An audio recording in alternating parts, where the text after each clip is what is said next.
Los Soteros. Hola y bienvenidos a Rosy Investiga. Soy Rosy, y en esta serie vamos a sumergirnos en el lado más oscuro de la naturaleza humana. Prepárense para conocer la historia de cómo la maldad puede esconderse detrás de la fachada más normal. Hoy, empezamos una serie escalofriante, El asesino del lado. ¿Qué pasa cuando la sonrisa del vecino oculta a un depredador?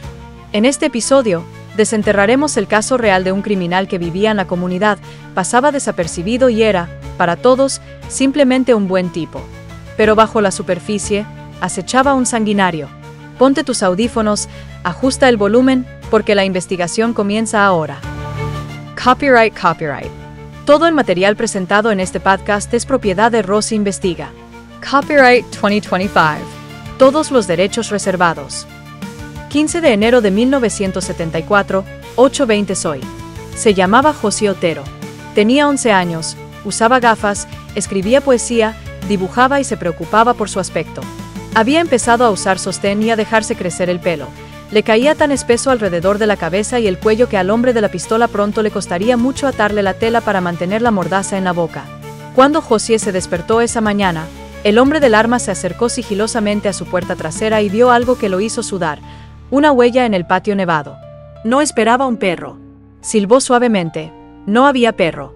Aún así, sacó una Colt Bootsman 22 de su cinturón y se escabulló hasta la pared del garaje para pensar. En la casa, José se había puesto una camiseta azul y había caminado de su habitación a la cocina.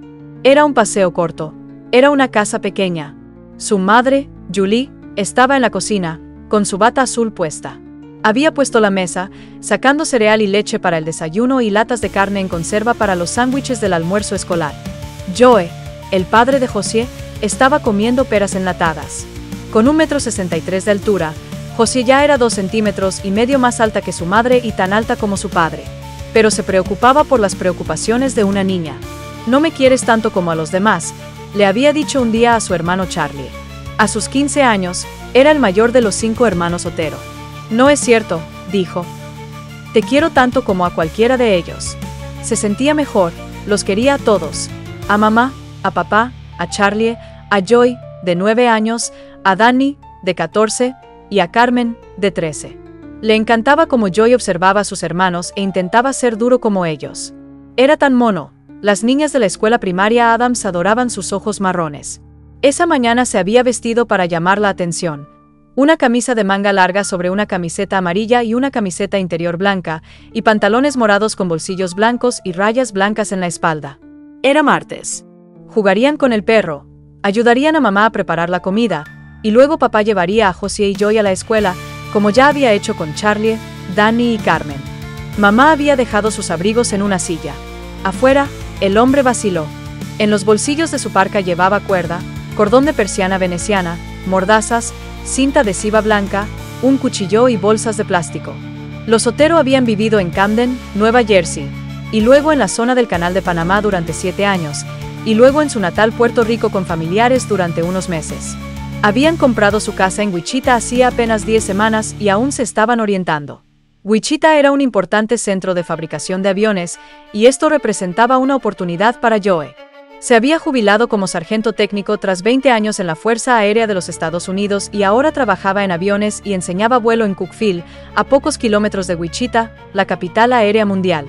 Boeing, Cessna, Beech y Learjet tenían grandes fábricas allí.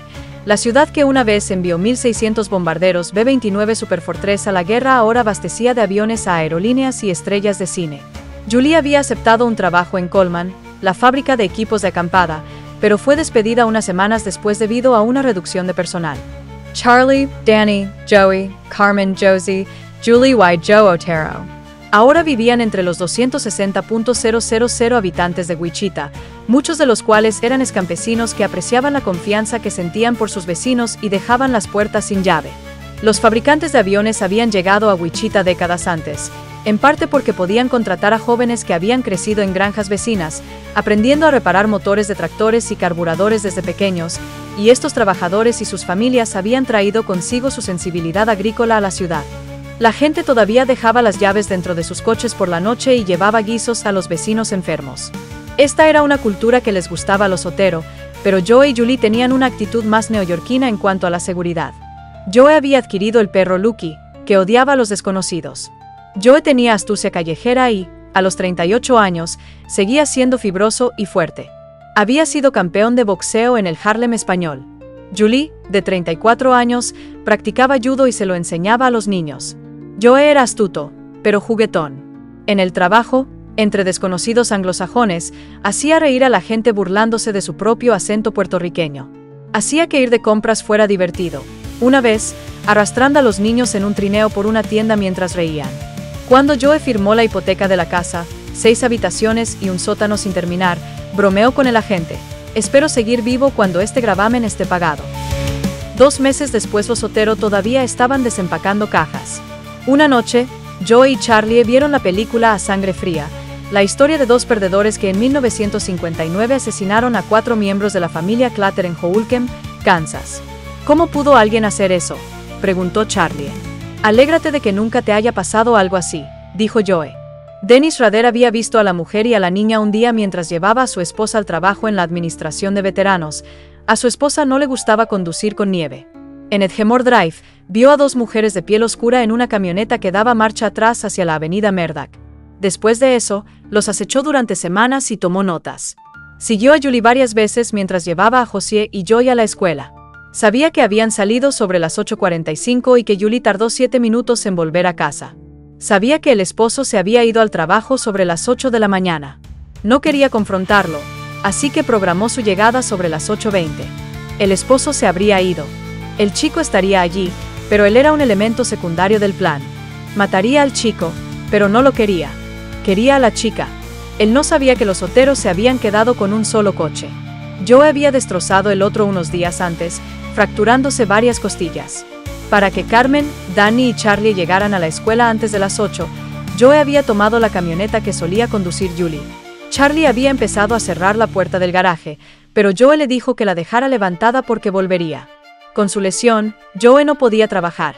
Afuera hacía 20 grados y la nieve estaba congelada sobre el duro suelo. Rader tenía 28 años. Tenía cabello oscuro y ojos verdes que últimamente habían pasado mucho tiempo mirando a la oscuridad. Le gustaba ver pornografía, le gustaba sonar despierto. Había apodado a su pene Sparky. Se creía un agente secreto, un asesino, una sombra. Rader se había levantado en la oscuridad de la mañana, empacó sus bolsillos, aparcó a varias manzanas de la casa objetivo y luego caminó.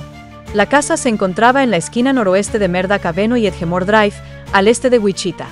Había llegado cuando la tenue luz del amanecer oscurecía el cometa Kohoutek, que durante semanas había estado suspendido como un fantasma sobre el horizonte austral. Dennis Rader, mientras estaba en la Fuerza Aérea en la década de 1960, pensó en la chica de pelo largo y oscuro y gafas. Parecía hecha para SBT, su abreviatura de Sparky Big Time. Pero ahora, en el patio trasero, dudó. ¿Dónde estaba el perro? Durante los siguientes 31 años, Rader escribiría muchas palabras sobre este día, algunas mentiras, otras verdaderas. Seleccionó a la familia porque las mujeres hispanas le atraían. Fantaseaba con sexo y se entrenaba para matar. Ataba sogas y ahorcaba perros y gatos en graneros. De adolescente, y más tarde en la Fuerza Aérea, miraba a través de las persianas a las mujeres desvestirse. Irrumpía en casas para robar bragas. Acechaba a mujeres mientras compraban solas en supermercados. Planeaba esconderse en el asiento trasero de sus autos y secuestrarlas a punta de pistola.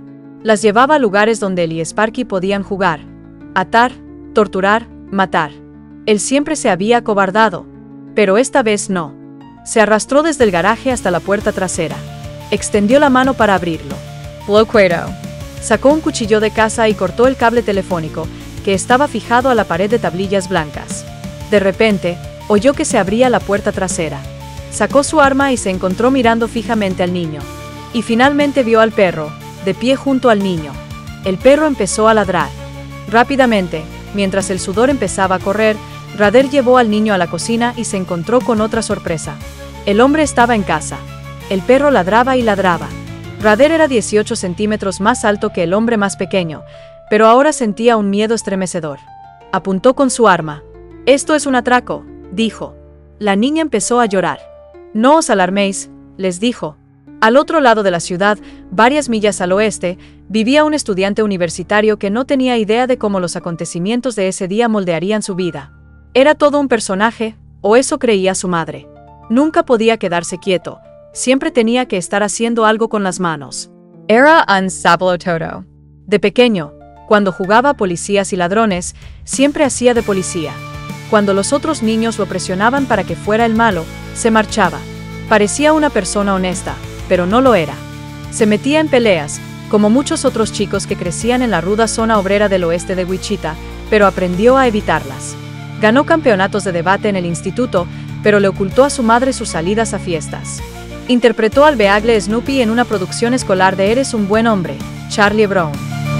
Participó en Eagle Scout en 1971, el año anterior a su graduación, pero bebía en exceso los viernes. Le gustaba la escuela. Le gustaban los misterios, sobre todo las historias de Sherlock Holmes. Kenny Langbehr era todavía un adolescente, todavía no un alma profundamente reflexiva, pero sabía por qué le gustaban esas historias. Holmes resolvía asesinatos, el crimen más difícil de resolver porque el mejor testigo posible estaba muerto. Kenny Landwehr, Scout Aguila. Y con esto cerramos el escalofriante capítulo de El asesino del lado. Gracias por investigar conmigo. Si te atreves a seguir el rastro, no te pierdas el próximo episodio, donde revelaremos la doble vida del asesino y los errores de la policía que permitieron que siguiera operando. Suscríbete a Rosy Investiga en tu plataforma favorita para que no te pierdas ni un solo detalle de este caso. Nos vemos en el próximo episodio.